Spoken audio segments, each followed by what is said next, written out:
Mari kita ulangi lagi. Wah, ini sudah lupa tadi, nggak apa-apa. Baik, jadi saya ulang. Kita menghabiskan ini yang terakhir ya, pengantar ketiga ini sudah luar biasa ini ekstranya. Jadi kita masuk kepada pembidangan ilmu agama Islam. Anda kebaca nggak ini? Apa itu judulnya apa itu? Bidangan ilmu agama Islam di Nah, Indonesia. coba kotaknya berapa itu? Kotak 9, Pak. Kotak berapa? 8. 8. 8. Nah, jadi ini sebenarnya melambangkan dalam pembidangan ilmu agama Islam atau ilmu keislaman menurut LIPI, ya LIPI jadi Lembaga Ilmu Pengetahuan Indonesia yang sekarang masuk ke BRIN itu, ya, dibagi menjadi 8 ilmu keislaman. Ini waktu saya menjadi kepala LP2M ya tentang penelitian itu, kita buat buku kecil ini. Nah, 8 bidang ilmu keislaman itu menurut LIPI pertama, ini sudah ya, sumber ajaran Islam. Itu yang pertama. Jadi yang dikategorikan sumber ajaran Islam itu adalah ilmu Al-Quran, ilmu tafsir, dan ilmu hadis.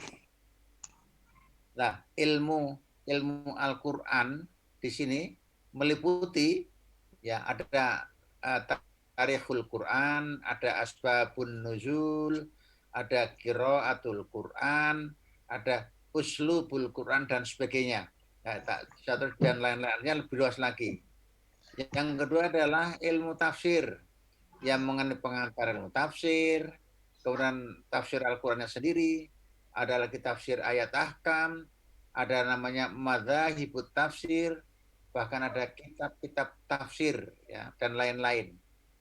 Ini yang menyangkut kepada Al-Quran dan tafsir.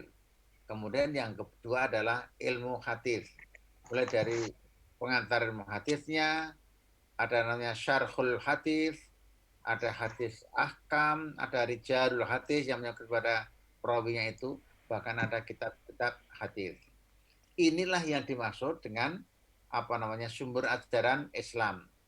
Jadi yang bisa diteliti ya ini, karena ini produk siapa? Manusia, bukan produk Tuhan ini. Lahirnya ini adalah manusia. Nah sekarang coba, kalau kita bicara tentang itu ilmu tafsir, Anda kan sudah belajar juga, ya mudah-mudahan semuanya mengenal lah, kecuali yang dari umum sama sekali. Kitab-kitab tafsir misalnya sekarang kita itu bisa menjadi lahan penelitian, lahan kajian, lahan studi. Tafsir di Indonesia yang Anda kenal apa saja? Coba. Quraisy Shihab, Pak. Namanya apa tafsirnya? Al-Misbah, Pak. Misbah, bagus. Ada lagi apa di Indonesia selain Al-Misbah yang Anda kenal? Kenal aja, nggak usah, nggak apa-apa. Ada pernah kenal Al-Quranul Hakim, tafsir Departemen Agama. Itu ada 14 jilid atau 14 volumes. Nah, itu termasuk di dalamnya itu. Kalau Anda pergi ke Mesir, ada namanya apa? Tafsir yang terkenal itu. Oleh tokoh. Yang ini yang dari pesantren dan silakan kalau ada yang tahu. Di Mesir. tafsir Ibnu Katsir, Pak. Siapa? Tafsir Ibnu Katsir. Oke, lagi coba cari lagi. Tafsir apa? Yang sangat terkenal. Yang disusun oleh 2 orang. Bahkan 3 orang. Siapa itu? Yang disusun Muhammad Abdu, mulai biar apa nama tafsirnya?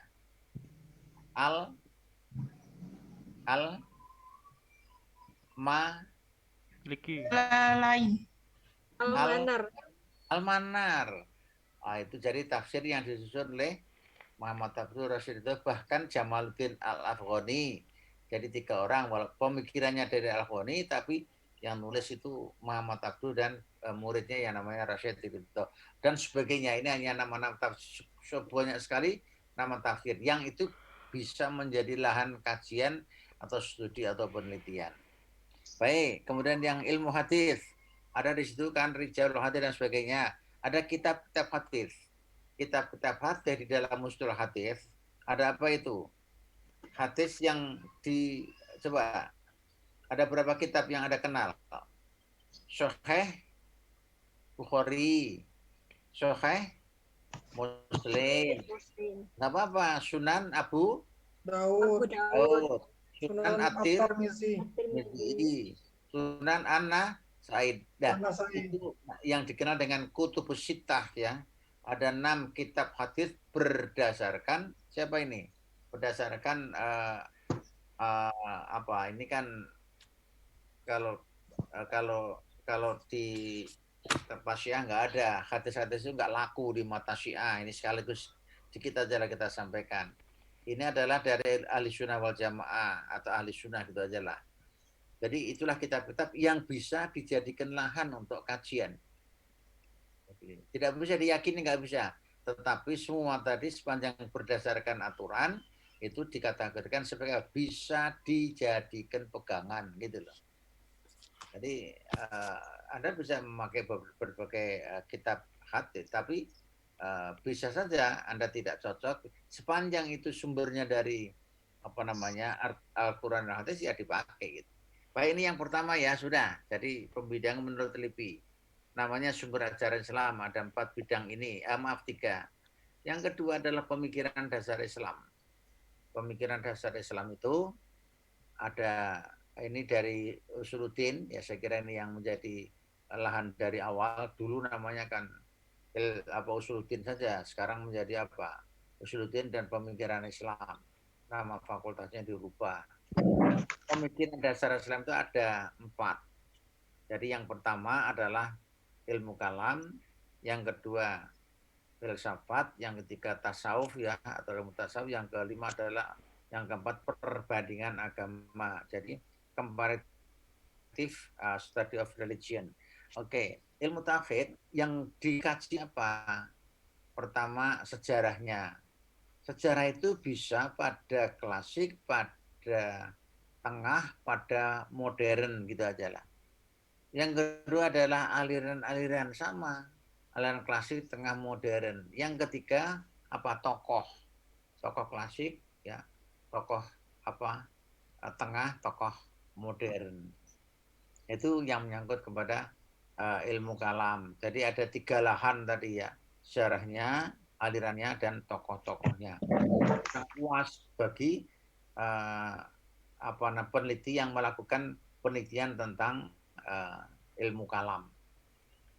Nah, kemudian yang kedua tentang filsafat sama klasik, tengah, modern. Jadi ada nantinya juga ada filsafat Islam klasik, ada lagi filsafat Islam tengah ya di situ, ada modern, ada bahkan lagi ada filsafat etika dan sebagainya.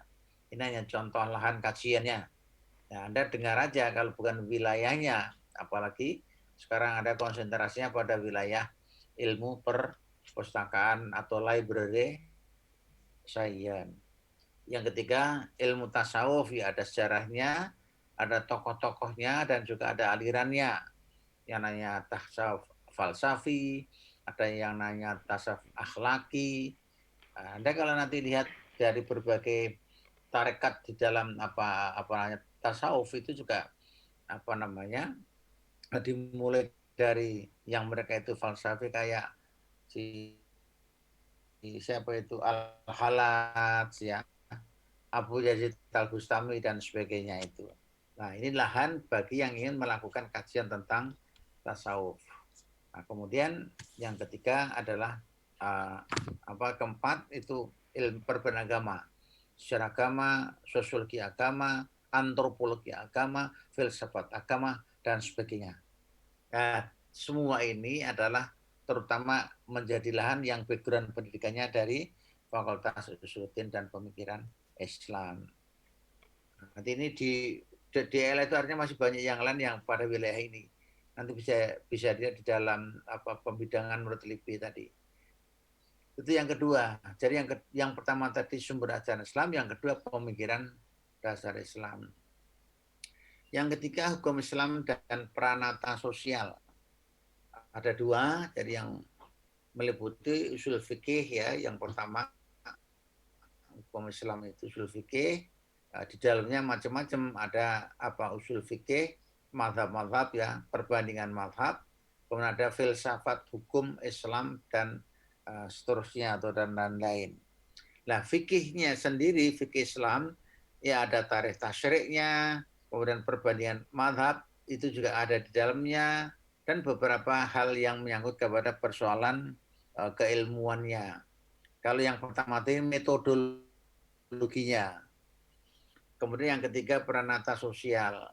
Pranata sosial itu ya fikih ibadah, fikih munakahah, fikih muamalah, fikih nayah. Kemudian kalau lembaganya bisa peradilan agama di Indonesia ini yang ada di tingkat provinsi dan lembaga-lembaga Islam lainnya yang menyangkut kepada pranata sosial.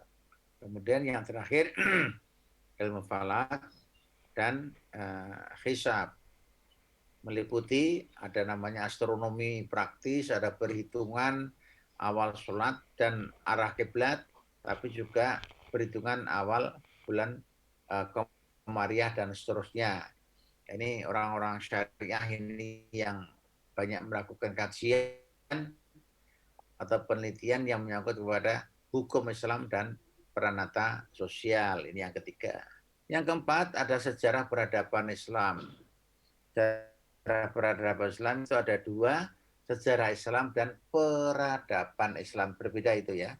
Kalau sejarah Islam itu meliputi ya kayak periodikal yang tadi, klasik, tengah, modern.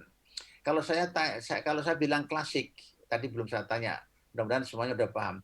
Itu kapan? Tengah itu kapan? Modern kapan? Kalau saya tanya gitu dari sisi perkembangan pemikiran dalam Islam, siapa yang tahu? Ini menyangkut kepada apa namanya periodisasi klasik, tengah, modern. Tadi sudah kita mulai dari yang pemikiran dasar Islam tadi, mau kalamnya, mau filsafatnya, mau tasawufnya. Siapa yang tahu kapan klasik itu sebenarnya kategorinya? Mulai kapan dikatakan Islam klasik itu? Sejarah Islam klasik itu kapan mulainya? Kemudian pertengahan, kemudian modern. Siapa yang tahu dari 14 yang datang semua kelihatannya ini ya? Ya, siapa yang tahu? Kalau klasik itu mulainya kapan? 650. Abad keberapa itu? 650 sampai 1258 Masehi, ya, Pak. betul. Itu klasik itu. Jadi abad keberapa sampai berapa? Kalau di abadnya berapa? 650 sampai 1250 itu. Jangan-jangan tidak tahu menghitung yang ini. Maka saya tanya gitu loh.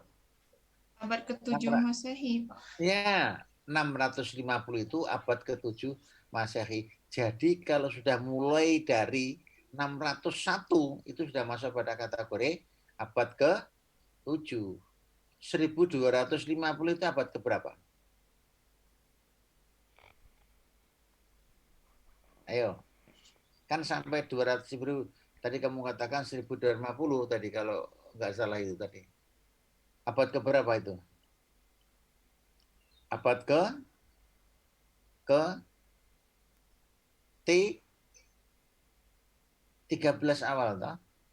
Wong 1250, wong 1201 itu sudah abad ke-13 sampai 1299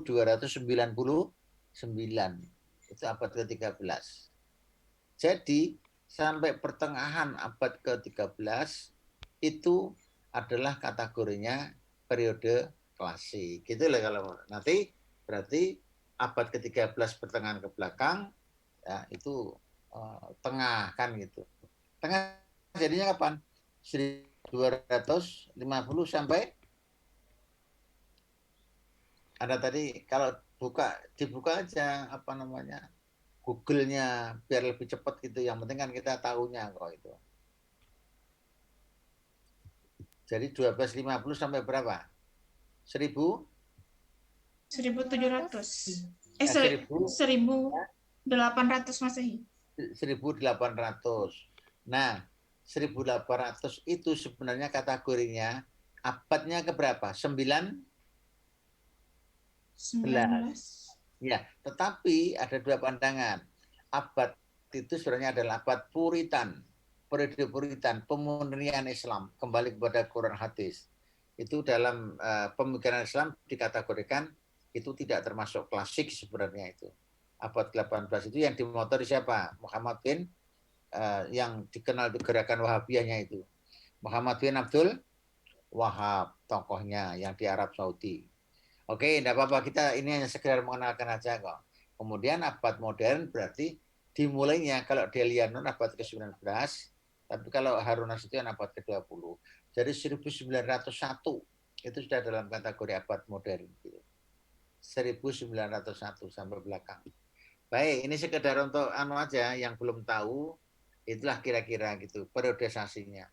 Kemudian sejarah peradaban Islam itu ada dua, sejarah Islam dan sejarah peradaban Islam. Sejarah Islam itu ya tadi klasik, tengah, modern, bahkan juga ada tambahan sejarah Islam Indonesia, termasuk juga historiografi. Karena di Indonesia ya, jadi sejarah Islam bukan hanya di Indonesia, tapi ini LIPI kan di Indonesia.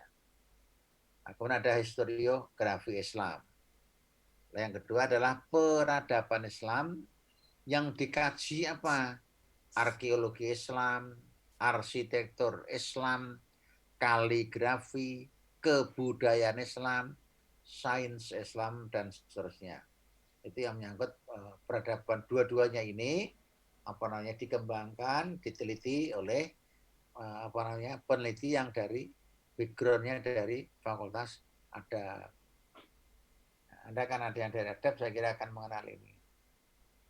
Berikutnya adalah bahasa dan sastra Islam. Bahasa di sini yang dimaksud bahasa Arab. Kalau ngomong bahasa Arab, Anda yang dari pesantren, saya kira tidak kaget lagi, mesti akan belajar tentang qawaid, ya, tentang balaghah, ada ilmu lughah.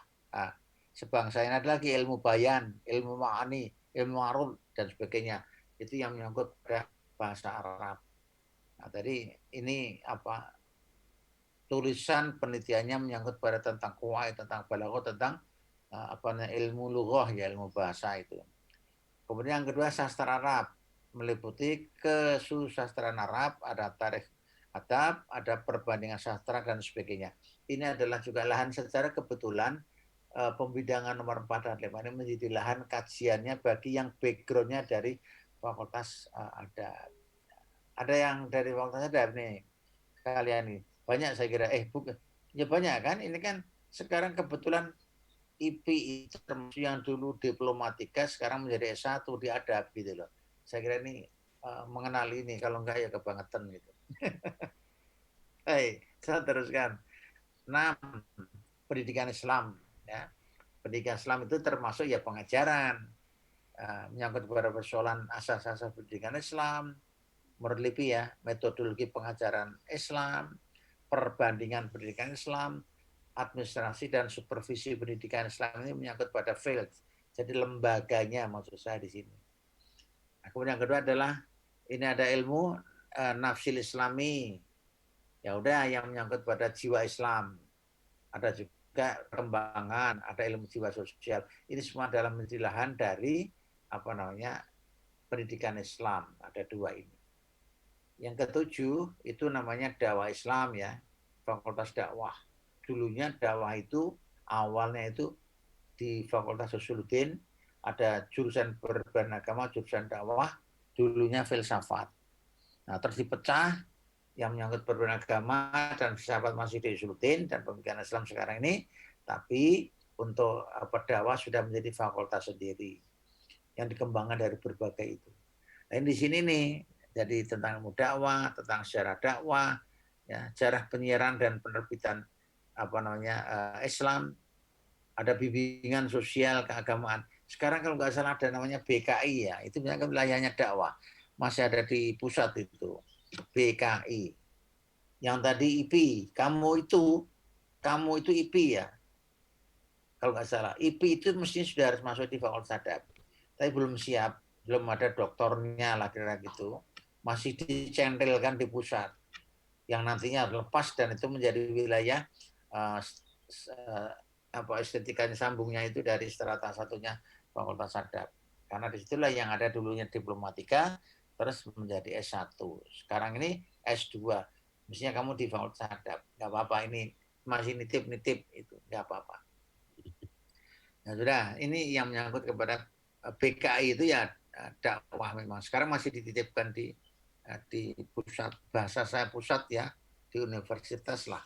Yang sekarang namanya bahasa saya, kalian itu di situ kan. Yang ini menjadi, ini juga lebih aneh lagi kalau tidak segera ini pun bagian dari IIS, Interdisciplinary Islamic Studies. Anda itu bagian dari itu. Sebenarnya hanya domblengan sementara, tapi rupanya pimpinan itu kurang peka itu terhadap ini. Segera dilepas, serahkan ke mestinya dakwah kalau yang menyangkut tadi ini. BKI itu misalnya. Baik, yang kedelapan, perkembangan modern atau pembaruan dalam Islam. Meliputi yang tadi, 7 tadi, sumber ajaran Islam, ya bidangnya, kemudian pemikiran dasar Islam, ada bidang fikih dan peranata sosial, ada bidang sejarah dan peradaban, ada bidang bahasa dan sastra Islam, ada bidang pendidikan Islam, dan ada bidang dakwah Islam. Istilahnya modern itu si Delian Nur, nanti ada baca buku pemikiran modern Islam. Pembaharuan Islam itu istilahnya Harun Nasution. Ini tokoh-tokoh yang mengembangkan persoalan pemikiran keilmuan ya, atau pembidangan keilmuan yang menyangkut kepada persoalan modern dan atau pembaharuan istilahnya itu. Ini sebenarnya yang dimaksud wilayah Islamic Studies yang tempo hari itu kita sampaikan di Indonesia, mengacunya kepada LIPI yang tadi sudah saya katakan. Jadi ini menjadi lahan penelitian semuanya tadi, mulai dari 1 sampai 8, mulai dari sumber ajaran Islam sampai kepada perkembangan modern dan atau pembaruan dalam Islam itu 8 bidang ini. Nah itu dulu tak himpun waktu saya menjadi buku ini. Ini ringkas tapi untuk membantu waktu itu. Ternyata masih sangat kepakai sekarang untuk melihat dari Islam Studies-nya di Indonesia maksud saya itu. Baik. Ada pertanyaan yang menyangkut pembidangan? Tidak ada ya, saya teruskan. Ini karena masih ada beberapa yang kemudian berikutnya mengenai objek penelitian agama. Ini saya potong yang nanti akan didiskusikan oleh kelompok 1, siapa yang ditugaskan itu, FV atau siapalah. Jadi ada jenis dari kan gitu bahasanya itu, dari sisi keilmuan. Ada ilmu sosial, ada ilmu budaya, ada ilmu kealaman, ada ilmu agama. Jadi berarti kalau dari sisi keilmuan ada namanya penelitian sosial, ada penelitian budaya, penelitian kealaman, ada penelitian agama. Ini saya cuplik langsung karena Anda pada wilayah ini, penelitian agama. Yang tadi sasarannya sudah keilmuannya sudah, sekarang bakal dipecah ya sisi lainnya. Apa sasaran penelitian agama itu? Meliputi yang pertama, kalau dibuat pemetaan yang lain, adalah scripture. Scripture itu kitab suci. Kitab suci itu ya ada naskah, sumber-sumber ajaran, termasuk Al-Quran dan sebagainya itu. Kalau ini karena agama secara umum, bisa saja Injil dan sebagainya itu. Kemudian simbol-simbol agama. Itu sasaran yang pertama. Ini biasanya larinya ke persoalan filologi. Udah ini urusan lain lah itu. Berikutnya adalah thought, mengenai pemikiran keagamaan. Seperti studi tokoh, studi aliran-aliran tadi saya katakan. Tokoh yang tadi macam-macam. Tokoh kalam, tokoh tasawuf, tokoh filsafat, ya yang tadi sudah kita ulas di awal sekilas itu. Nah, ini termasuk aliran-alirannya, aliran kalam, aliran tasawuf, aliran filsafat, dan sebagainya. Kemudian yang ketiga tools. Tools itu apa itu? Alat-alat upacara keagamaan. Masjid itu juga termasuk alat upacara keagamaan itu. Lonceng itu juga itu. Peci, Ka'bah. Peci itu macam-macam ya, kayak peci itu. Kalau tempat saya itu bisa disebut kupluk. ada songkok, nama-nama lainnya, ada peci, ada surban, sebangsa itu semua jenisnya untuk yang merapikan tutupi kepala begitu. Nah, itu kan belum ada yang melakukan penelitian tentang sejarah peci. Coba, peci itu kapan mulai dikenal? Ini di Indonesia maksud saya kan gitu kan. Kemudian apa namanya? Untuk apa saja? Peci itu juga untuk upacara apa itu pelantikan pejabat-pejabat eselon 1 2 3 kan. Jadi dia tidak mengenal, jadi pemakai peci tidak harus Islam. Karena itu menjadi simbol nasional aja gitu. Makanya orang di lantai itu kan mau jadi presiden, mau jadi menteri, mau jadi dan sebagainya itu kan pakai songkok ya. Mau Kristen, mau Islam, mau yang lain itu sama aja itu. Ini belum pernah dilakukan penelitian tentang ini. Sejarah Ka'bah juga belum pernah dilakukan ini. Tentang masjid juga begitu ya. Ada masjid besar. Masjid besar. Kenapa dibuat masjid besar? Di mana saja masjid besar itu ada di Indonesia ini, di Jogja, di Surabaya, di Demak dan sebagainya. Dan setiap masjid besar ditempeli dengan ada kauman. Nah, ini kauman itu juga bagian dari nempelnya lah. Itu mengapa harus begitu lah itu. Ini kan belum pernah dilakukan kajian itu.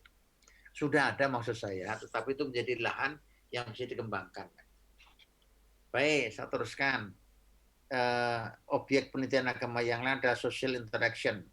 Social interaction itu ya hubungan sosial keagamaan. Jadi upacara-upacara keagamaan, upacara-upacara keagamaan, ada persoalan warisan, ada persoalan perkawinan, ada persoalan ibadah. Nah, jadi ini menjadi lahan, saya kira banyak yang melakukan kajian tentang ini. Nah, tentang pelaksanaan perkawinan di Jawa Timur, Lamongan misalnya. Lamongan itu berbeda dengan di Jawa. Jadi suami itu yang dilamar kan gitu. Kalau di Jawa Tengah, di Jawa kan yang lamar kan perempuan. Kayak di Padang, Sumatera Barat, namanya juga menjadi kultur setempat. Itu yang laki itu dia dilamar. Dia juga yang disediakan modal. Dia yang dikasih rumah oleh keluarga perempuan. Enak toh? Kamu yang dari sana, yang laki itu tinggal silakan aku lamaran. Kamu yang harus menyediakan rumah, kamu yang harus ngasih modal. Kira-kira gitu. Ini tradisi yang pernah berjalan, sebagian masih ada sekarang yang kayak begitu. Baik, itu hanya contoh tentang perkawinan. Tentang warisan, apakah pelaksanaan warisan sudah sesuai dengan hukum Islam, tentang Al-Quran hadis misalnya, bisa peneliti melakukan kajian tentang pelaksanaan warisan di Kota Madia A, ya, Surakarta, Jakarta dan sebagainya. Nanti baru ya ternyata lebih kepada bukan berdasarkan Al-Quran, tapi ternyata lebih kepada tradisi yang berkembang di masyarakat itu. Oh berarti mawaris nggak berlaku kan gitu kira-kira. Sebagian aja yang diberlakukan. Ini misalnya itu namanya lahan kajian untuk field research-nya. Sholat ini apa ibadah sholat, ada puasa. Ini tempoh hari waktu saya di Belanda itu ada yang meneliti tentang sejarah puasa. Puasa, kapan puasa dilaksanakan, macam-macamnya puasa, apa saja dan sebagainya. Kemudian ada berbagai yang menyangkut pada perkembangan puasa itu. Itu haji juga begitu, ada banyak tulisan tentang penelitian tentang haji itu. Pelaksanaan haji di daerah tertentu, mau Jawa Tengah, Jawa Barat, Jawa Timur dan sebagainya lah itu. Di Indonesia atau di ASEAN dan sebagainya. Baik, yang terakhir adalah mengenai apa ini? Institusi. Institusi itu apa ya? Kelembagaan ya. Jadi kelembagaan agama maksud saya di sini. Kalau di kalangan Islam ini kan kemudian kita arahkan ke contohnya ke Islam. Ada lembaga agama yang namanya Nahdlatul Ulama, ada yang namanya Muhammadiyah, namanya Al-Irsyad, ada namanya Persis, ada namanya kalau pendidikan yang madrasah, ada pesantren kan gitu kan. Madrasah saja dibagi-bagi ibtidaiyah, tsanawiyah, aliyah sampai perguruan tinggi. Bahkan ada namanya Majelis Ulama Indonesia di tingkat pusat, di tingkat daerah. Ini lahan penelitian institusi agama. Khususnya di Islam kalau ini. Nanti belum yang di lain. Ini lahan kajian. Lahan yang dijadikan untuk dilakukan penelitian. Nah, ini yang saya maksud, kalian nanti akan kita arahkan ke penyusunan penyusunan proposal berdasarkan Islamic Studies. Itu yang saya maksud ini. Silakan yang mau coba bikin proposal penelitian tentang tafsir, tentang hadis, tentang fikih, tentang kalam, tentang tasawuf dan sebagainya. Tetapi juga tidak menutup kemungkinan proposal yang Anda buat itu adalah yang menyangkut pada bidang yang sekarang ditekuni yang namanya library science. Nah, nanti kalau library science sudah dibagi macam-macam tuh, soal manajemennya, soal kearsipannya, persoalan materinya, pelaksanaan di perpustakaan, apakah itu wilayah, apakah itu perpustakaan perguruan tinggi, apakah itu perpustakaan, kan macam-macam itu ada, sekolah ya dan sebagainya, sesuai dengan apa yang kamu telah dapat itu. Ini yang saya maksud. Nah, nanti kamu mulai mikir nanti ke depan ini. Nah, kemudian jadi ini sudah satu play yang menyangkut wilayah Islamic Studies-nya. Jadi studi keislaman itu meliputi 8 bidang tadi. Ini kalau dirinci seperti ini tadi. Nah, saya teruskan.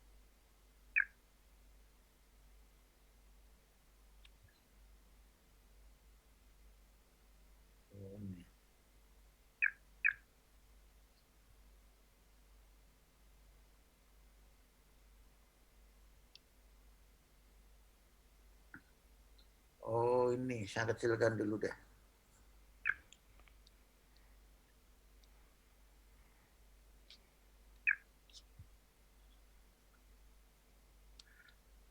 Sekarang kita lihat, ini yang saya maksud langkah-langkah pokok penyusunan rencana penelitian dalam Islamic Studies atau studi keislaman.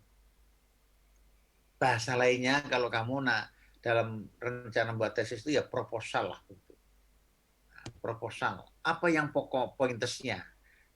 Yang pertama sudah barang tentu menentukan topik atau judul. Judul itu hubungannya dalam wilayah penelitian. Karena ini menyangkut pada penelitian, berarti ada penelitian kealaman, penelitian budaya, penelitian sosial, juga ada penelitian agama. Tadi sudah kita fokuskan, kita arahkan ke penelitian agama. Nah, kamu terserah nanti mau apa saja tadi bebas.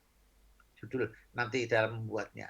Tapi itu sebenarnya rencana penelitian dalam Islamic Studies itu. Ya sudah barang tentu arahnya ke penelitian agama, jangan yang lain gitu loh. Karena menyangkut pada Islamic Studies itu. Nah, kemudian yang kedua adalah judul. Judul itu bisa panjang, bisa pendek, tergantung. Kalau orang-orang pendidikan panjang itu biasa juga. Kalau kamu nggak tahu saya di perpustakaan itu panjang atau kadang panjang misalnya itu, kadang pendek banget. Jadi nggak jelas, tergantung pada rencana penelitian yang akan dilakukan atau fokus kajian yang dilakukan. Nah, kemudian latar belakang masalah yang kedua. Latar belakang masalah. Mengapa penelitian ini perlu dilakukan? Ya, harus ada alasan yang jelaskan gitu. Setidaknya begini, ada namanya kesenjangan ya. Kesenjangan itu sesuatu yang ada perlu pemecahan. Kesenjangan, kegelisahan akademik. Anda terjun ke lapangan untuk ilmu keislaman tadi untuk melihat ada problemnya enggak nantinya itu. Kalau tidak, nggak perlu dilakukan penelitian. Nah, itu. Karena apa? Karena konteksnya adalah nanti dicari dulu. Jadi di dalam latar belakang jangan lupa. Jadi seharusnya seperti apa seharusnya bagaimana, kenyataannya seperti apa, mengapa demikian. Nah, mengapa itu dipangkas menjadi sebuah problem akademik. Kenyataannya seperti apa, seharusnya bagaimana. Nah, ini yang realitas itu yang menjadi sasaran penelitian atau sasaran kajian. Oleh sebab itu di sini ada istilah dasolun, ada istilah dasain. Jadi sebenarnya bahasa lainnya, kalau Anda terjun ke lapangan, itu akan melihat sesuatu yang melihat. Seharusnya bagaimana, kenyataannya seperti apa. Loh, kok bisa terjadi gitu? Mengapa demikian? Mengapa itu sudah menjadi problem akademik. Nah, itulah nanti di dalam latar belakang mesti berangkat dari bahasa lainnya itu apa, prior science, dari pengumpulan bahan sementara di lapangan. Kira-kira ada nggak kontribusinya? Kira-kira ada nggak problem yang perlu diangkat? Kalau nggak cari yang lain. Nah, gitu loh kira-kira itu. Nah, ini isinya di sini itu untuk oleh itu di sini mesti ada gini alasan, ada reasoning ya, ada reasoning. Sebentar tak anukan sedikit ini ada nggak ya?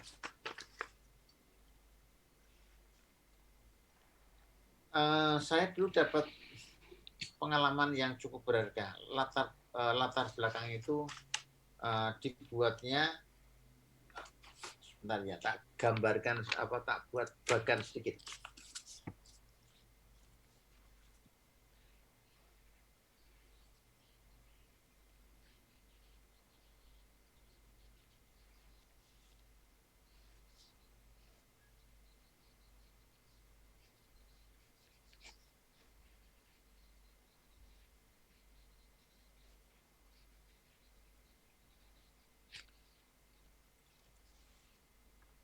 Ini kamu ngerti gambar apa ini kalau dibuat sekilas itu?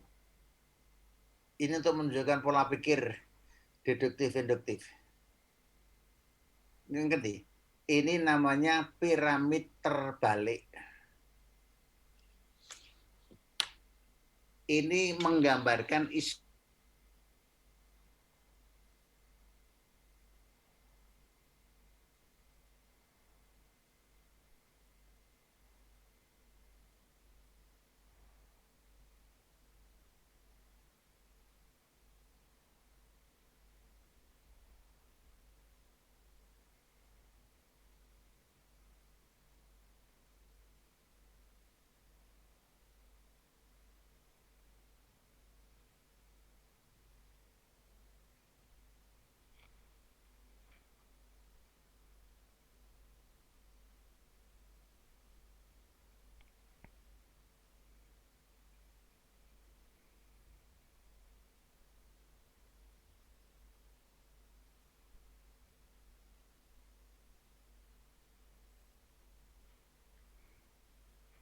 Terus mengikuti suara.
Halo, ini saya ulang ya. Tadi putus ya, nggak apa-apa.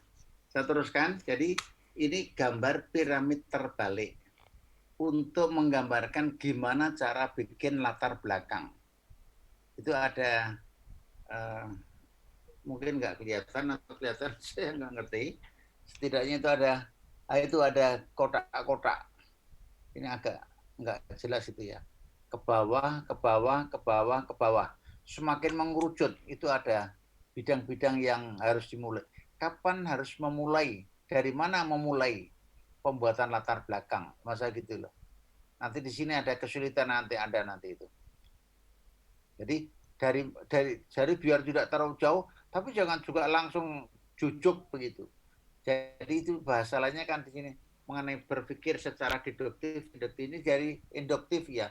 Umum dulu ke khusus yang nanti terakhir ini saling namanya problem akademik. Nah di sini ini kira-kira. Nah kotak-kotak ke bawah itu tergantung kepada permasalahan yang akan kita angkat.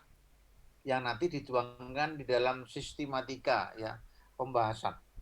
Jadi ini urut gitu. Dan di sini diuraikan ada yang namanya komponen tadi, ada kesenjangan satu. Yang kedua ada reasoning.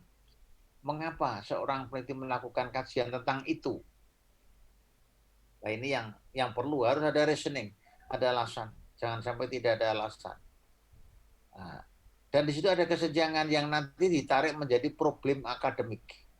Problem akademik itu bahasa lainnya kamu rumusan masalah kalau skripsimu atau nanti di tesismu. Tapi dalam konteks penelitian umum, penelitian agama ya problem akademik lah gitu. Nah, jadi ini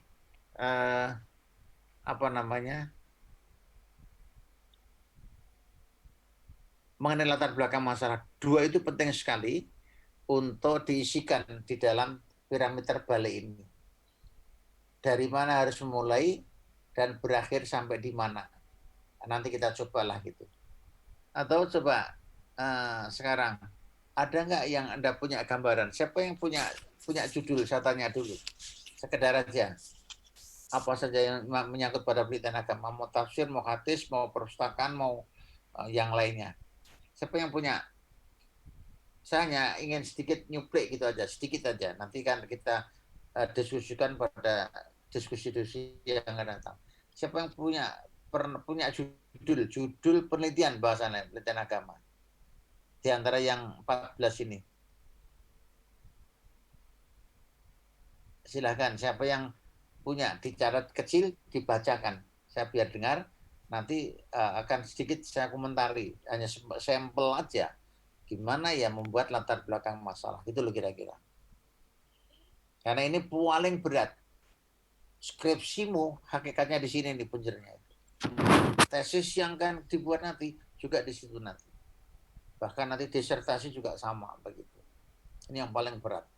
Karena kalau tidak ada problem akademik, ngapain dilakukan kajian atau penelitian? Gitu kira-kira. Silakan. Saya hanya ingin tahu aja. Contoh terserah kamu di mana aja. Mau perpustakaan, mau tafsir, mau hadis, mau tasawuf, mau filsafat, mau kalam, mau sastra dan sebagainya. Silakan. Pelan-pelan ya. Ya,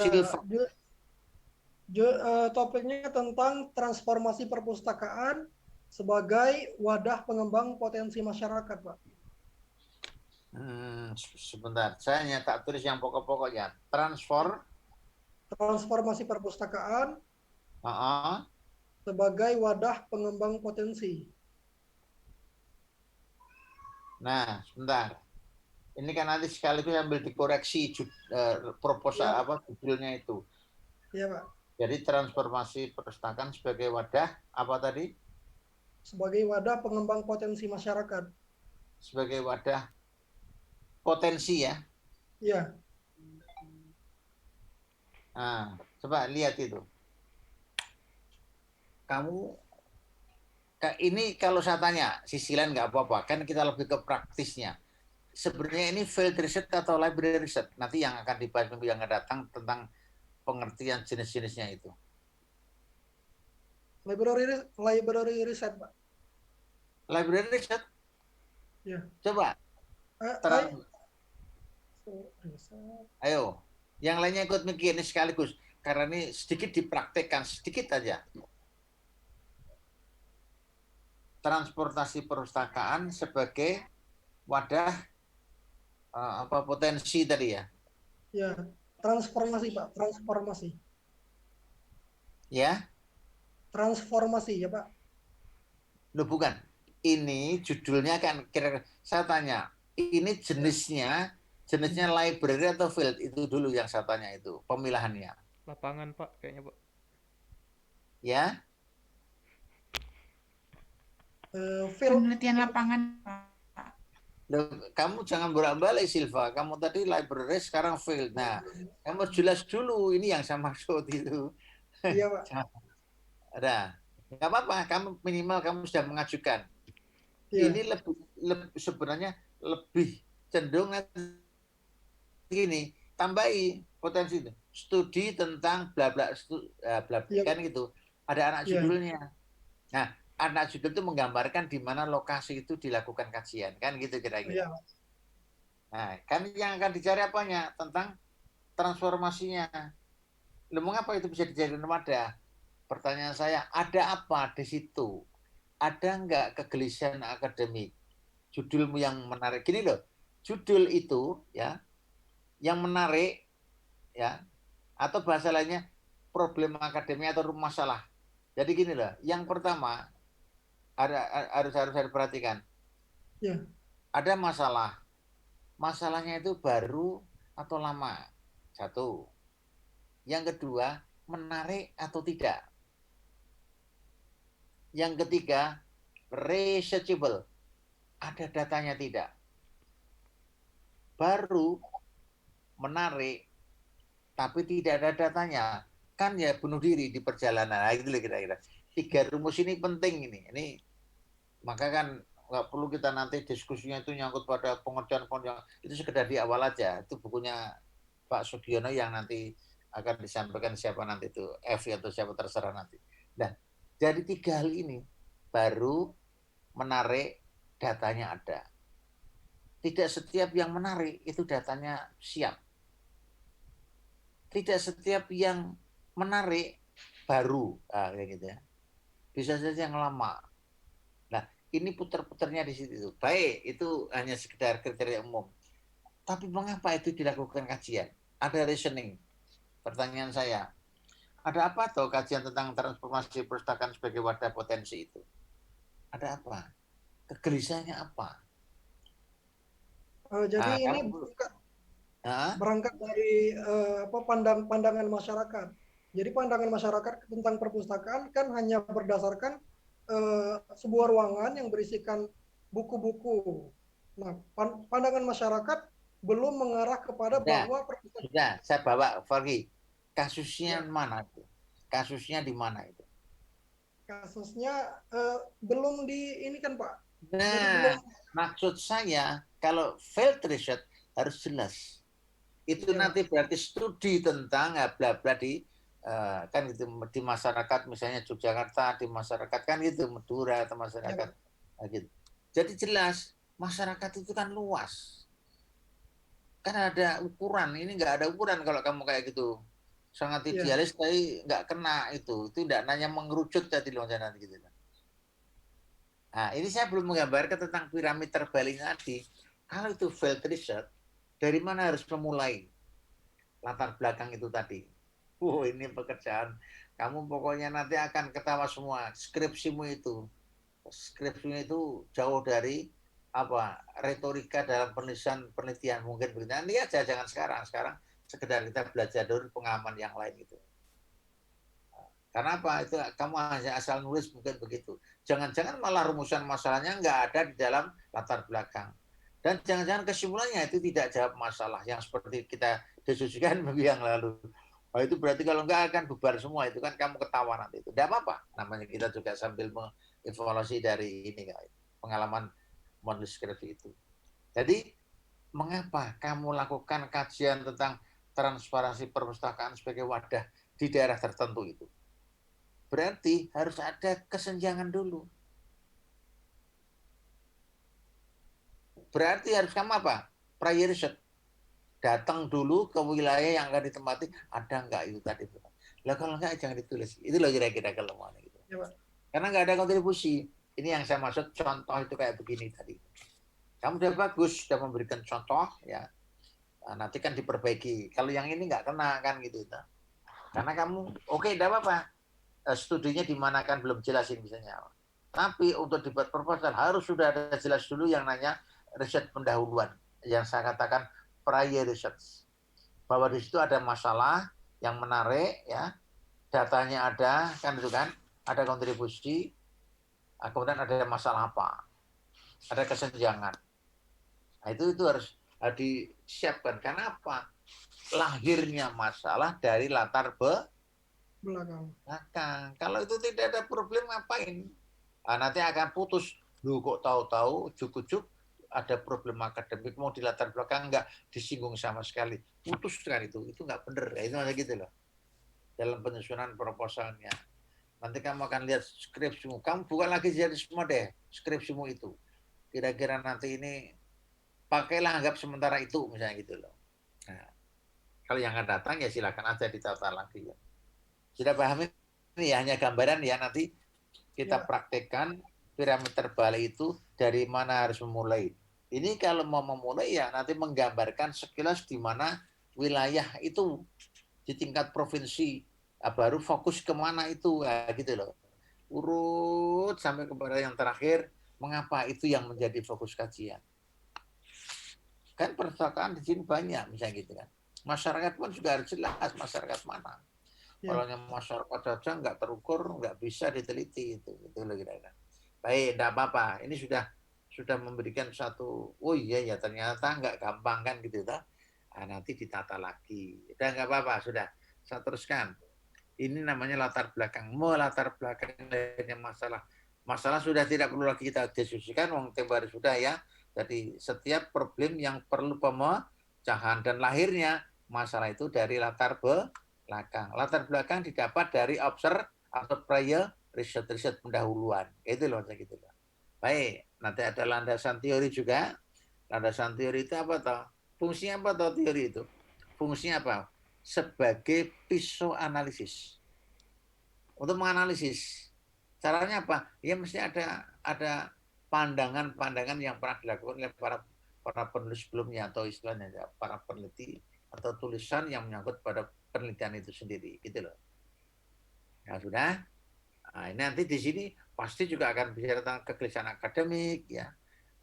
Kemudian pemecahannya kayak apa, nanti kan begitu, namanya pisau analisis. Jadi harus ada landasan teori. Nanti di buku apa itu, buku pedoman penulisan tesis nanti yang kamu jadikan pegangan. Si ini punya belum? Ada yang belum punya ini? Harus punya. Jadi tidak ada alasan kamu nanti tidak punya ini. Kalau dijual paling harga paling di bawah 25.000 lah, nggak tahu saya. Nanti kalau kamu sudah S3 ada sendiri ini. Pedoman penulisan disertasi yang lebih luas. Sekarang ini dulu aja lah. Jadi biar ada patokan dalam kamu menyusun penelitian. Penelitian ini untuk Islamic Studies ya, bukan hanya untuk library science ya. Jadi ini sekedaran aja tuh. Nah ini ya, nanti kamu harus punya loh ini untuk menyusunnya penelitian nanti. Baik, saya teruskan. Sekarang studi kepustakaan. Istilah yang biasa kamu pakai dalam menulis skripsi itu adalah telaah pustaka atau kajian pustaka, mungkin itulah. Tetapi sebenarnya bisa juga telaah pustaka, kajian pustaka, ada studi kepustakaan, bisa juga telah hasil-hasil penelitian terdahulu boleh. Bahkan bisa juga prior research on topic boleh. Yang lazim, ngikuti aja yang lazim. Telah pustaka, nggak apa-apa. Kajian pustaka, sudah itu aja cukup. Atau telah hasil penelitian terdahulu boleh. Nanti kamu baca ini. Ini apa? Menggunakan istilah apa? Yang penting kan keseragaman gitu loh. Nanti udah di pedoman penulisan tesis itu.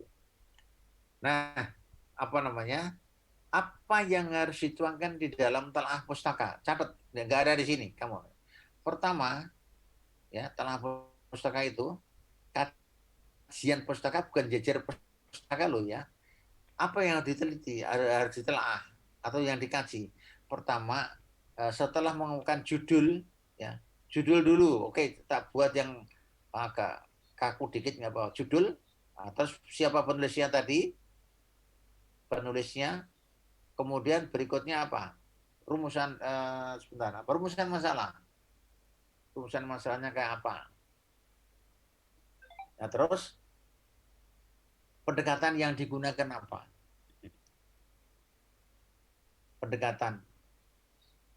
Pendekatan, kemudian teori yang dipakai apa? Yang terakhir, temuannya apa? Temuan itu apa bahasa lainnya? Skripsimu itu istilah lainnya apa temuan itu? Kesimpulan. Kesimpulan. Skripsimu dulu itu. Kesimpulan itu maksudnya temuan. Kalau fokus kajian apa? Dalam skripsimu namanya. Fokus kajian.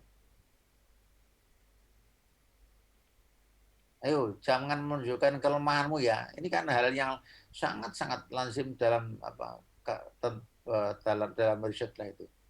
Temuan itu istilah lainnya apa? Maaf, apa tadi itu? Fokus kajian. Apa itu? Ayo, siapa yang tahu? Tujuan, Pak. Fokus. Ya? Tujuan? Fokus apa? Sebentar. Tujuan? Bukan. Wah, tujuan gimana? Fokus kajian. Fokus Judul, kajian. oke kan? Penulis, fokus kajian, pendekatan, Apa ya? teori, temuan. Jadi fokus kajian itu apa? Rumusan masalah, Pak. Rumusan masalah.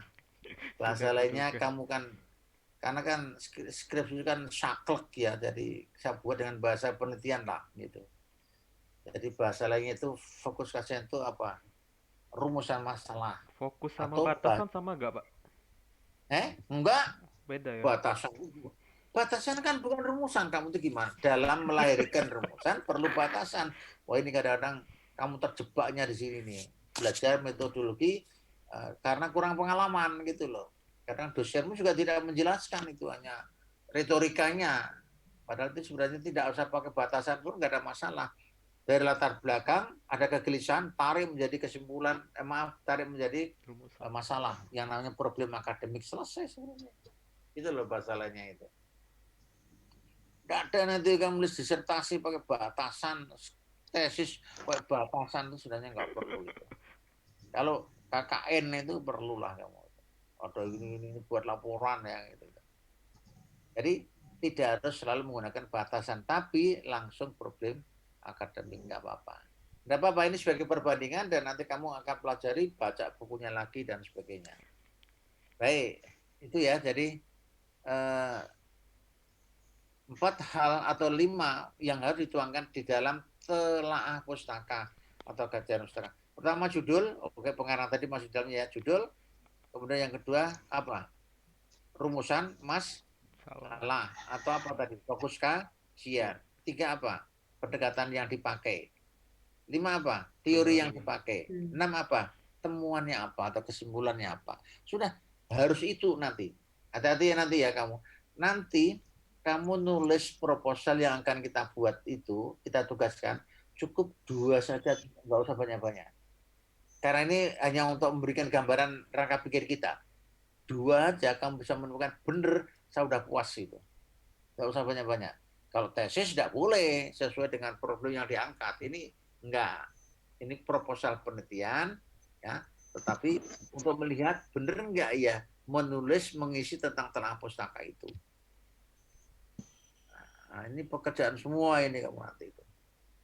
Oke ya, sudah. Sampai di ini telaah pustaka, ada yang bertanya?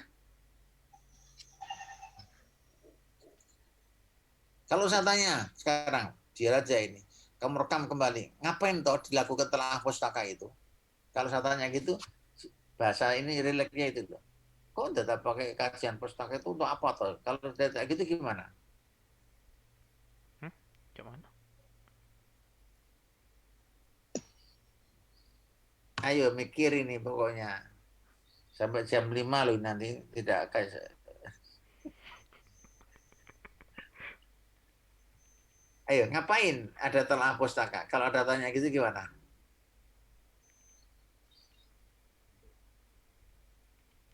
Ya? Sebagai pembeda, Pak.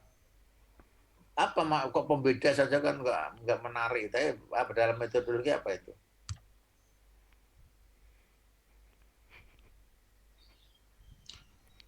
Judul A begini ini rumusnya ini dan sebagainya, B begini, C begini ya. Terus ngapain itu diungkap itu di dalam penelitian, bahkan juga tesis juga bagian dari penelitian atau yang akan kamu buat nanti, atau kemarin kamu skripsi juga bagian dari penelitian. Apa yang dilakukan telah pustaka? Untuk menemukan pemecahan permasalahan, Pak. Ya, menemukan itu kan dari latar belakang. Untuk mengetahui apakah penelitian itu sudah dilakukan atau belum, Pak? Aduh, ngapain dilakukan untuk mengetahui itu apa itu? Masih ada pertanyaan yang mendasar.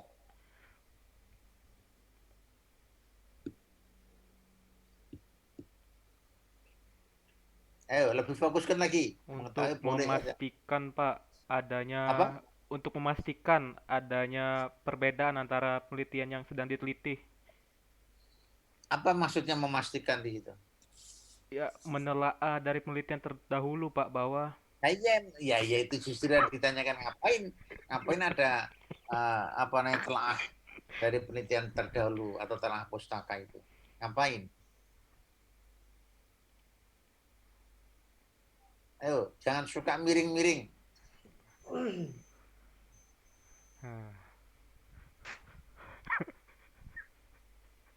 Ini Pak, untuk menjawab kegelisahan tadi dan menemukan temuan baru untuk menjawab kegelisahan itu. Maksudnya sendiri. Apa yang dimaksud dengan temuan baru? Ayo Uyil. Iya, maksudnya misalnya gini Pak, kita melihat ada persoalan. Nah, persoalan itu kan kita tinjau. Jangan pidato. Sistematika berpikir, kebiasaan ini harus bongkar itu. Ngapain harus ada temuan pustaka? Jadi untuk menjawab kegelisahan kita tadi, kita kaji. Enggak, bukan tanggung jawab kegelisahan. Ayo. Hakikat kegelisahan itu kan nanti akan menjadi problem akademik gitu. Ini kalau kamu metodenya lemah, kelihatan banget ini. Ayo. Ganggu, Mbak. Biarin aja. Pokoknya sampai kamu tergopoh-gopoh. Silakan. Gak apa-apa. Oke, Pak. Mengapa dilakukan telah pustaka atau kajian pustaka? Agar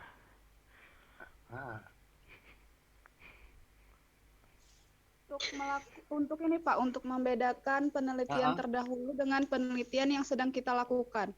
Untuk apa pembedaan itu, dalam rangka apa itu?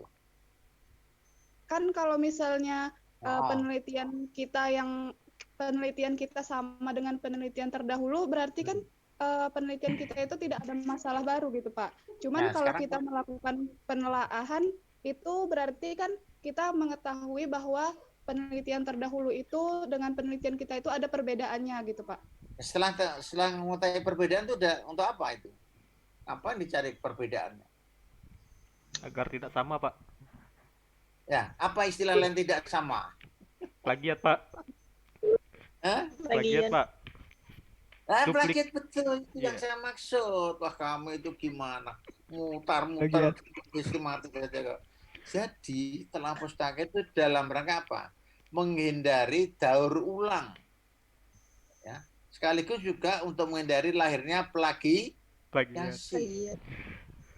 Sederhana, hanya berapa kata itu, tapi kena. Kamu muter-muter unyil. Enggak apa-apa. Ini maksudnya. Itu sebenarnya yang pokok itu. Jangan sampai terjadi plagiasi. Jangan sampai terjadi pengulangan yang sudah dilakukan. Untuk apa? Kalau itu kan berarti tidak ada kontribusi nanti gitu. Berkisar itu aja lah reasoningnya itu. Ngapain studi telah pustaka itu dilakukan. Maka nanti kamu kan sekian banyak itu, nggak apa-apa. Setidaknya itu tadi. Kamu udah tahu kan, jadi menghindari daur ulang, ya, supaya tidak terjadi plagiasi. Maka nanti tesismu kalau mau buat, ada pernyataan bahwa ini murni benar-benar belum ditulis oleh ya kan gitu, kamu di atas materai 10.000 loh nanti itu. Siapkan dari sekarang. Udah, oke lah, saya teruskan.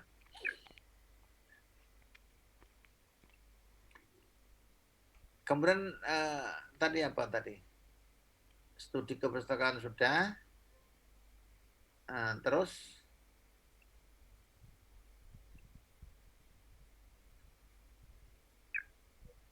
ini kok nggak bisa nih, ini ada apa ini? Sebentar. Sumbangan keilmuan. Sebentar. Kok di sini ya? Waduh, campur-campur nggak apa-apa. Sebentar. Ini loncat-loncat ini. Sumbangan keilmuan. Kalau kamu kan ada kontribusi keilmuan ya, keilmuan keislaman itu. Ngapain itu? Jadi penelitianmu itu dipakai untuk apa? Kan gitu kira-kira itu.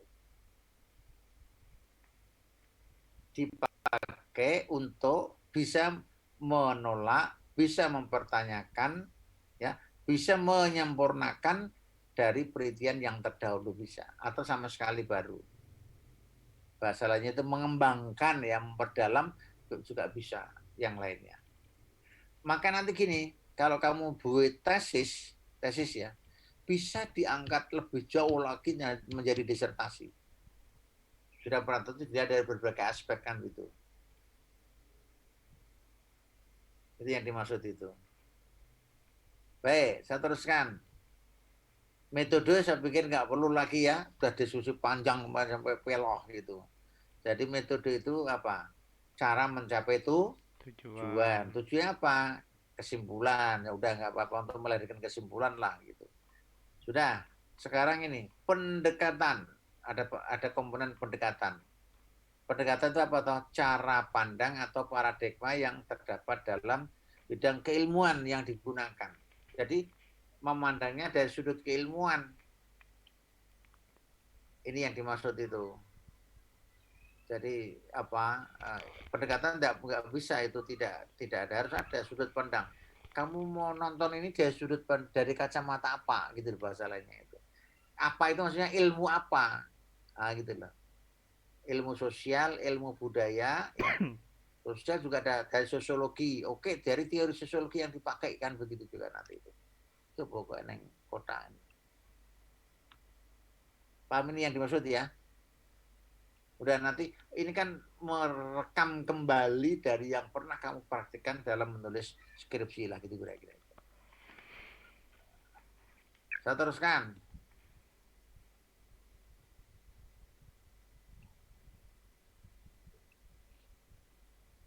Sekarang pendekatan. Tadi sudah saya katakan segudang ya dalam studi agama itu pendekatan macam-macam saja. Sudut pandang dalam bidang keilmuan mau dilihat dari ilmu sosial, ilmu budaya, nanti ada sosiologi, ada sejarah, ada psikologi, itu maksud saya yang itu keilmuannya di situ. Nanti kamu lihatnya kemana aja, teologi boleh juga itu. Ilmu perpustakaan juga bisa, karena perpustakaan juga sebagai sebuah ilmu diakui. Tapi kalau saya tanya, ilmu perpustakaan itu di dalam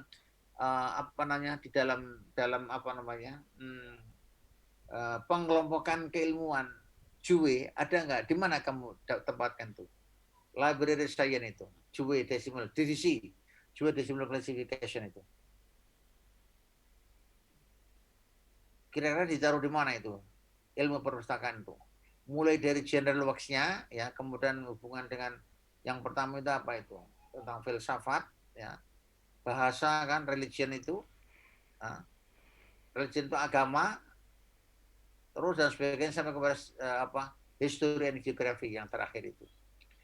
Library Science termasuk di wilayah apa? Karya 020 karya umum. Karya umum udah benar, udah ikut aja penting karya umum. Karena itu ilmu baru, dulunya nggak ada itu, juga nggak kenal itu. Tapi dalam perkembangan keilmuannya ada namanya library science, dulunya enggak gitu. Udah, itu general works, oke lah, sudah itu wilayahmu lah. Aku yang mau sekedar takon kok timbangan orang takon ngomong. Saya teruskan. Nah, jadi sekali lagi pendekatan itu dalam studi agama atau penelitian agama itu sudut pandang apa saja terserah tadi. Yang pertama kita kenalkan namanya pendekatan teologis normatif. Upaya memahami agama ya dalam rangka apa? Ada kaitan dengan ilmu ketuhanan yang bertolak dari keyakinan empiriknya. Ada tadi dalam Islam tadi kan ada Syiah, Murji'ah, Mu'tazilah, Syariah. Ini kan yang menyangkut aliran-aliran dalam ilmu kalam. Tapi ini aja saya potong. Walaupun tadi nggak kesinggung ya. Nah ini semua mereka mengatakan yang benar yang mereka itu sendiri. Itu loh. Jadi di sini yang dimaksudkan pendekatan teologis normatif itu. Mu'tazilah versi Mu'tazilah, Asy'ariyah versi Asy'ariyah, Maturidiyah versi ini yang konteks yang menyangkut kepada kalam. Nanti kalau tasawuf juga lain lagi. Apa namanya filsafat juga begitu.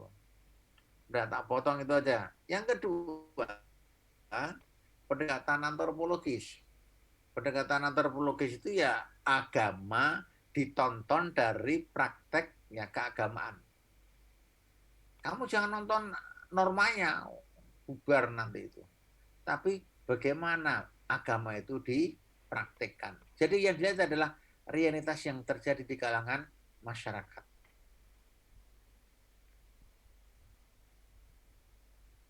Jadi fenomena keberagamannya, bukan normatifnya. Dalil terus bubar kamu nanti itu di daerah pinggiran laut pelacuran sana itu. Sekarang saya tanya, sekedar aja misalnya gini, kamu orang agamawan, kalau saya tanya haji itu apa? Coba sekarang. Ini menyangkut kepada penelitian agama ya, haji itu apa? Persepsimu. Kamu tuh dari berbagai daerah mungkin berbeda-beda dalam memahaminya. Ayo, haji itu apa? Kira-kira kamu menjawabnya gimana? Sebuah gelar, Pak. Dari terwujudnya manusia itu sudah melakukan praktek keagamaan, Pak. Oh, jangan apologis kayak begitu. Ayo, coba yang lebih umum. Haji itu apa? Ibadah, Pak. Itu pengajian namanya itu. Gelar, Pak. Gelar. Gelar. Oke, gelar. Coba diteruskan gelar. Gelar yang bla bla bla bla bla bla. Coba. Iya, Pak. Iya tuh. Dibuat Iya, ungkapan yang sistematis. Jadi jangan suka pengajian ya di hadapan saya. Aku bosen. Ayo. Haji itu apa? Wong ini kaitan hubungan timbal balik antara agama dan masyarakat nanti itu. Persepsi masyarakat dipengaruhi oleh agama yang dia miliki. Katakanlah Islam ya. Kalau beri contoh haji misalnya. Rasain, sekarang kamu sadar kan bahwa ternyata banyak hal di depan kita yang kita harus belajar lebih jauh lagi. Untung kamu S2 bayar mahal-mahal. Tapi di Bali ini kamu punya berpikir yang lebih lebih luas gitu. Kalau ngaji pakai ayo nah haji ya rukun yang kelima bubar hanya gitu ya, silakan di madrasah saja. Ini sudah bicara empirical ini. Yang diteliti bukan normativitasnya, tetapi historisitasnya, realitas yang terjadi. Logikanya pemahaman itu antara daerah satu dengan daerah lain berbeda. Ada yang latar belakang pendidikannya berbeda satu sama lain. Antara yang di pesisir dan di perkotaan berbeda dalam memahami persepsi itu. Saya ini peneliti loh ini, wah gayanya gitu. Jadi nanti kan kamu, ayo haji itu apa? Silakan sekali lagi. Gelar udah bagus, coba gelar bla bla bla bla, coba gimana? Saya Pak. Ya. Lanjut gelar tadi. Haji itu adalah gelar yang diberikan kepada seorang yang sudah melaksanakan ibadah haji. Oh, udah ya itu lebih bagus, nggak apa-apa. Gelar yang sudah diberikan kepada orang yang melaksanakan ibadah haji, nggak apa-apa. Itu lebih kena lah daripadanya gelar itu gelar apa itu. Oke, itu gelar yang diberikan kepada orang yang telah melaksanakan.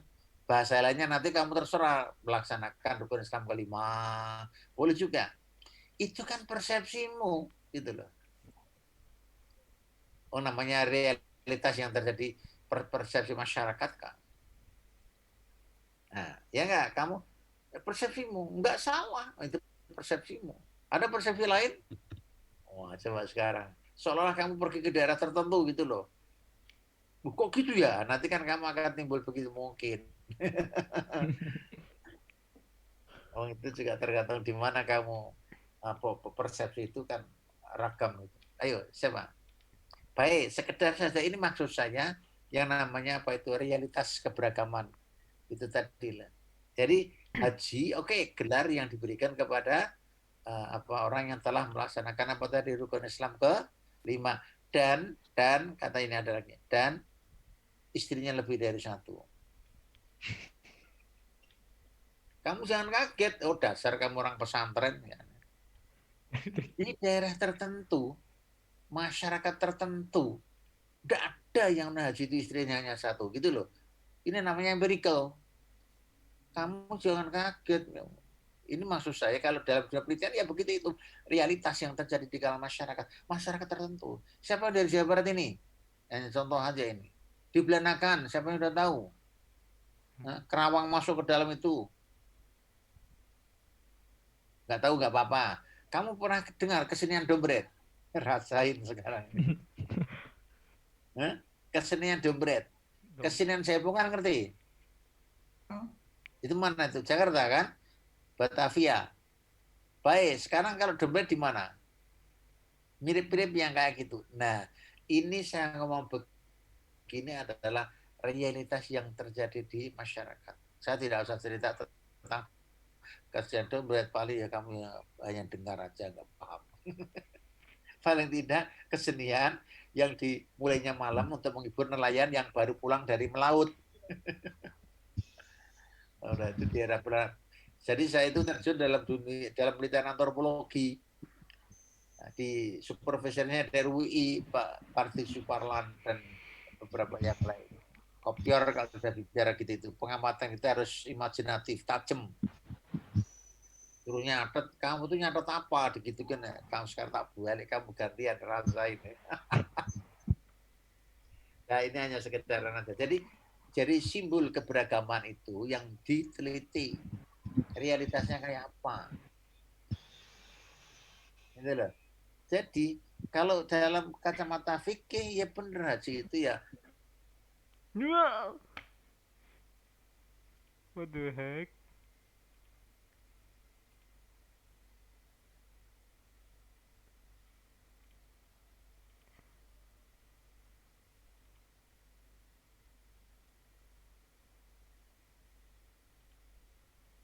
Nah, gak seru kali nih.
Halo, sudah ya? Saya teruskan.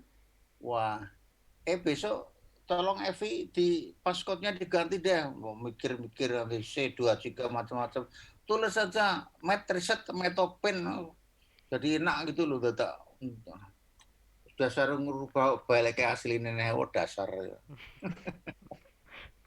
Cari yang mudah gitu loh untuk apa passcode-nya. Jadi biar kita nggak usah dong gratisan ya begini, tapi dicari yang lebih mudah lagi. Jangan C23DGX wah langsung apa tuh reset atau metopen apalah gitu. Lebih enak gitu. Baik, jadi pendekatan antropologi itu pemahaman agama dari apa wujud praktek keagamaan yang tadi, gimana sebenarnya yang terjadi di dalam masyarakat. Seperti misalnya kalau saya memberikan contoh di sini ada Clifford Gate itu dalam regional Java. Itu kan masyarakat Jawa itu dibagi dari apa? Ada priai, ada sandera, ada bangan. Istilah itu kan dari God sebenarnya itu, dari dulunya itu. Itu dipakai gitu loh. Walaupun itu sudah tidak seperti itu gitu loh. Baik, saya teruskan yang ketiga pendekatan sosiologis. Jadi agama dia dari melihat keadaan struktur atau stratifikasi masyarakat. Ya. Ada istilah the have and come group, ya ada the have group dan sebagainya lah itu. Nah, kenapa ini terjadi? Ya untuk melihat nanti kalau misalnya ada tentang konflik ya kecemburuan masyarakat, ya, pakai apa ya nanti itu? Pendekatannya sosiologis ya. Sosiologis itu nanti bicara in group out group dalam buku sosiologinya Solo Sumarjan atau siapa yang lainnya lah begitu nanti itu. Berikutnya adalah pendekatan historis. Jadi agama dilihat dari kacamata sejarah. Ada 4 hal setidaknya itu. Jadi yang pertama di mana peristiwa terjadi berarti soal tempat. Yang kedua time-nya kapan itu terjadi ya.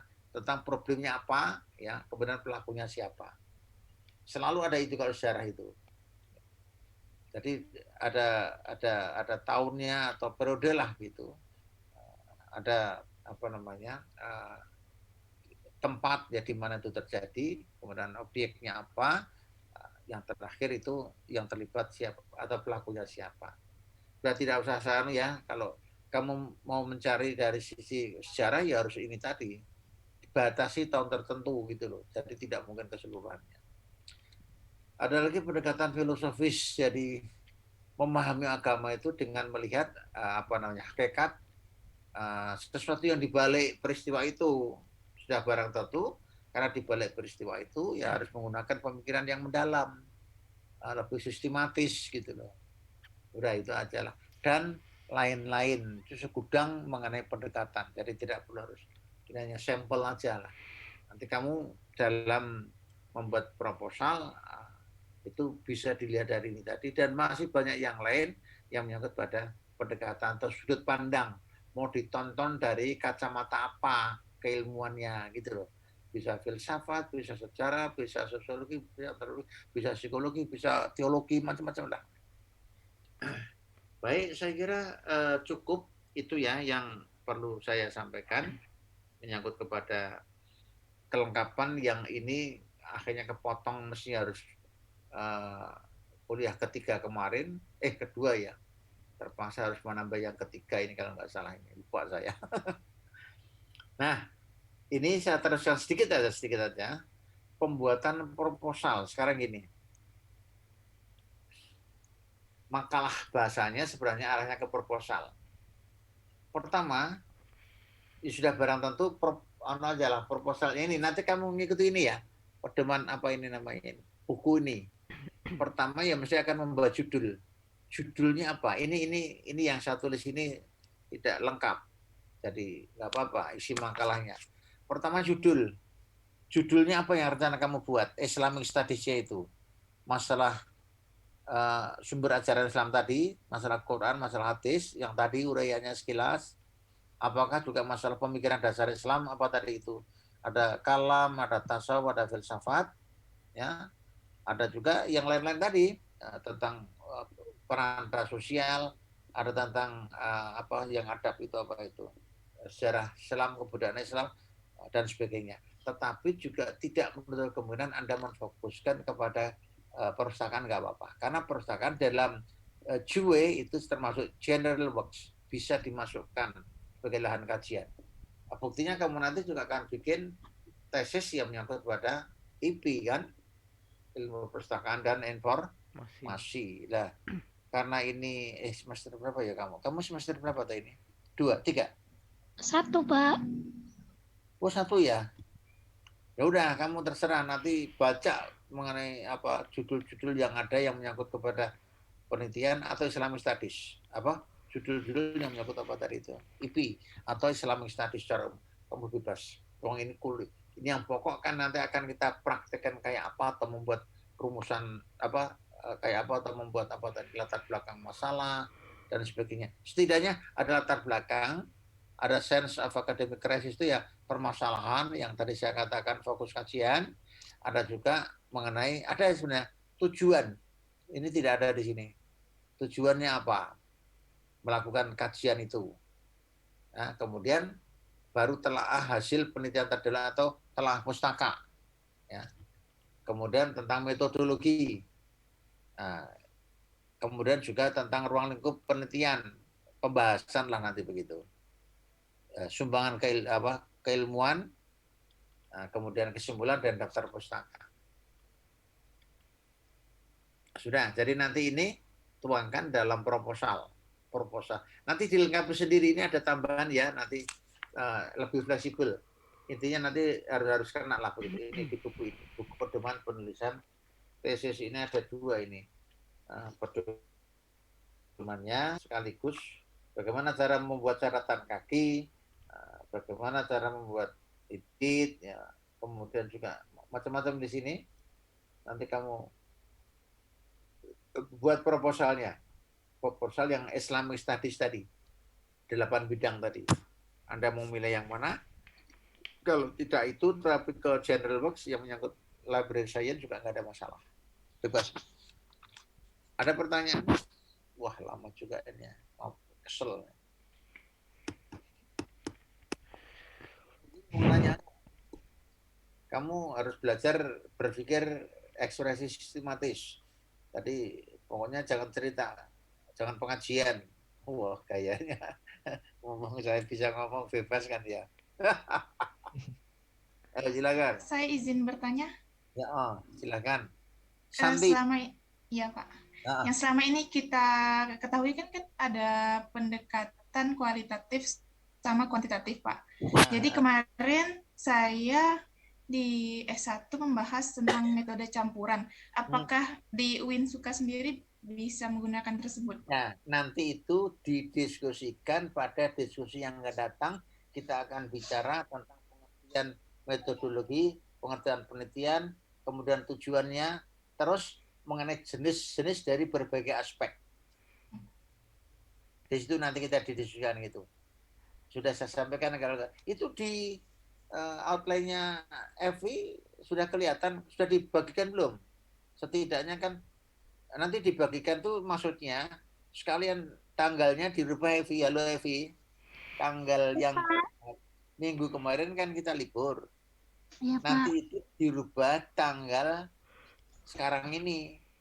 Yang kemarin nggak ada, jadi tanggal mestinya kan 21, 28 nggak ada, terus yang ada tanggal 7 ini, terus ke bawah sampai kepada yang terakhir itu, hanya ngubah tanggal itu aja.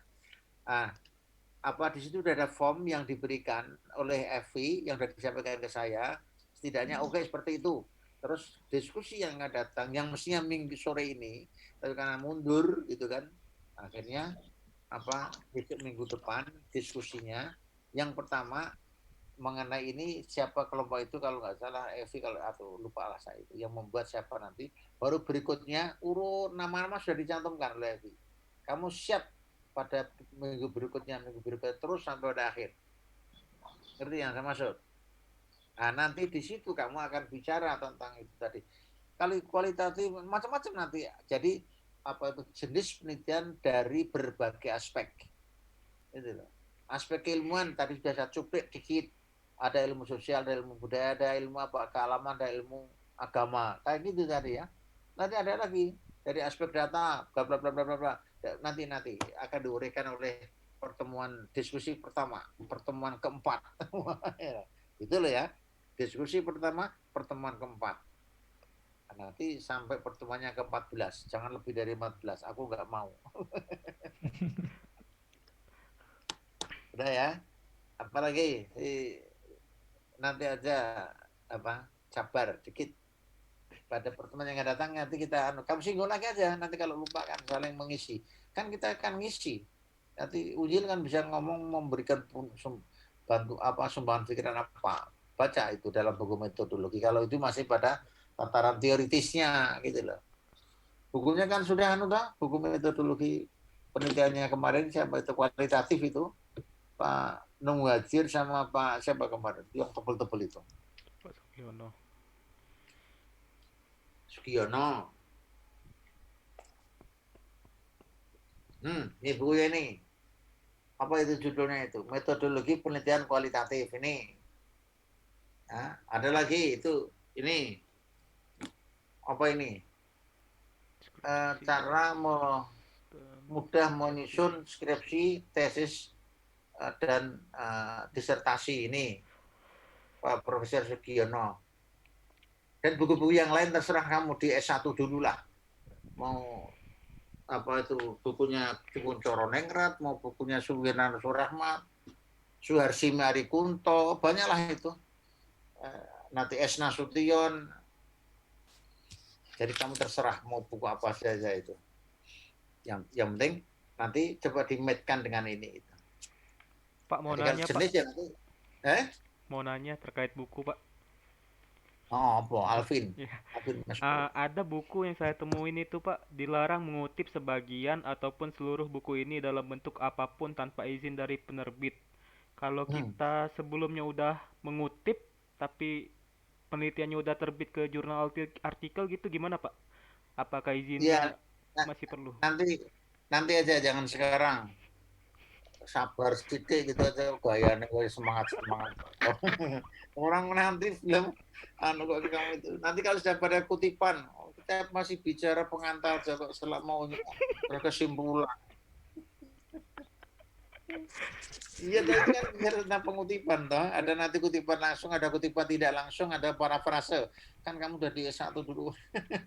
Nanti minggu depan lah itu boleh lah itu. Nah, sambil kamu baca lagi pertemuan penulisan tesis itu, tapi arahnya yang proposal gitu. Itu diarahkan Islam Studies itu tadi ada materi yang terserah kamu. Kamu itu gaya kata kau semangat kan ya. Ya, tentunya sabar ya, nanti kita diskusi insya Allah minggu depan. Beberapa poin yang menyangkut di lapangan, yang ragu kita diskusikan. Yang lainnya kalau ada informasi, apa tidak begini Pak, dalam buku ini begini, bagus banget kalau kamu bisa ngomong begitu. Nanti kan kamu baca referensi, kan nanti mengcompare, toh, maksudnya membanding ini, oh iya sudah. Ilmu itu bulat, terus bisa, historisitas itu kan berkembang terus gitu loh. Tidak kaku gitu. S2 kaku itu gimana? Tidak boleh. Ya, itu ya, nanti ngutip-ngutip tadi itu dilarang itu ada tuh, nanti aja kamu ungkap lagi. Minggu depan. Ada lagi yang mau tanya? Gimana? Sudah tidak ada? Baik, tolong Evi, kamu sebarkan formmu itu setelah diganti tanggalnya, yang kemarin itu dibuang, diganti tanggal hari ini, terus ke belakang. Ya nanti kalau ada perubahan-perubahan ya ditata lagi tanggal, kan jadi geser-geser gitu. Sampai pada yang terakhir nanti. Baik, insya Allah nanti kita yang akan datang ketemu untuk diskusi pertama pertemuan keempat. Tentang apa? Pengertian metodologi, pengertian penelitian, tujuannya, kan itu kan. Terus apa lagi tuh? Jenis-jenis dari berbagai aspek. Nah, kamu nanti di sini tadi itu. Dan nanti termasuk kamu bicara tentang kutipan boleh di situ kan. Sudah masuk kepada wilayah pembuatan proposal, atau nanti pada saat pertama bukan boleh, diskusi kedua, pertemuan kelima, pada saat kamu mengajukan. Siapa pertemuan setelah minggu depan, siapa Evi? Yang kamu jadwal di situ. Semua manut ya, jangan merubah jadwal yang sudah dibuat oleh ketua kelas, bingung. kamu ngatur sendiri apa yang akan ditulis nanti gitu loh. Jadi biar siap-siap, jangan terlalu grup-grupiakan, kamu nanti malah hancur rambyar nanti kalau anak gitu. Jadi buat agak cuman gitu loh. Agak ada waktu gitu cara ini. Kan mikir masalahnya, tidak menghafal enggak, kita lebih kepada pemahaman.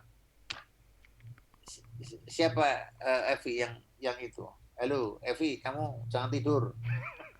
Ya Pak, bentar ya Pak, saya cek. Setelah diskusi pertama, diskusi kedua, siapa yang ditugasi? Tugas yang kan judulnya belum ada semua, nanti segera diisi. Bagia. Siapa? Iya Kak Azki ya Pak. Azki yang Mubarokah Pak. Ya udah Mubarokah, kamu ya siap ya. Setelah diskusi besok minggu depan ini, terus ke belakang karena mama sudah ditentukan oleh ketua kelas, jadi tinggal wah saya agak cepat ya harus membuat dari awal gitu loh, biar nanti nggak kerugian. Kamu kalau mendadak akan kecangar nanti dalam diskusi nanti, kalau nggak jelas itu. Ini soal pemikiran, bukan. Baik, saya kira itu saja. Akhiri ya, mari kita tutup dengan baca Alhamdulillah. Alhamdulillahirrahmanirrahim. Ya. Assalamualaikum. Waalaikumsalam. Waalaikumsalam warahmatullahi wabarakatuh. Terima kasih Pak. Terima kasih Pak.